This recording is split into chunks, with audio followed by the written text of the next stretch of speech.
Guys, আজকে সকালবেলা আমরা ঘুম থেকে উঠে বুনা খিচুড়ি পাক করছি। এই দেখুন আমাদের খিচুড়িগুলা অনেক সুন্দর হয়েছে। আর এই খিচুড়িটা ভাগ করতে আপনি কী কী লাগবে আমি বলবো। তবে এখানে কিন্তু একটু ব্যতিক্রম ধরনের জিনিস, সেটা হচ্ছে গরুর চামড়া। চামড়া কিন্তু এখন পালাবেন না, গরুর চামড়া কিন্তু অনেক স্বাদ। ঠিক আছে, এটা গরম পানিতে সিদ্ধ করে একটু ধুয়ে নেবেন, তারপরে দিয়ে ধারালো একটা চাকু দিয়ে বা আপনার বটি দিয়ে একটু ছোটো ছোটো পিস করে নেবেন, বেশি না, কয়েকটা পিস দিবেন। অনেক টেস্টি হবে, মজাদার হবে। এই দেখুন সবাই আমরা খেতেছি।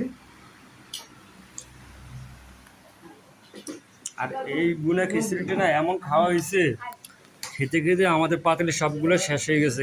তারপরে আমরা কি করলাম, আবার নতুন করে আরেকটা পাতিল বসাইছি। সেটা হয়তো একটু সময় লাগবে। আপনারা যদি কেউ খেতে চান তাহলে আমাদের কমেন্টে জানাবেন, আপনারা আসবেন। আপনাদের জন্য ফ্রি, আজকে কোনো এখানে কাগজ থেকে কিছু নেওয়া হবে না। এই দেখুন বাসা অনেকগুলো লোক আসছে।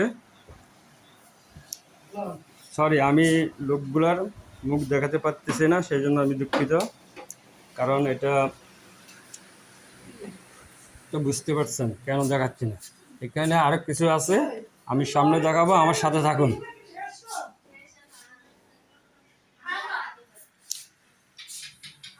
আরো অনেক অনেক সুন্দর সুন্দর জিনিস দেখাচ্ছি আপনাদেরকে, আমার সাথে থাকুন।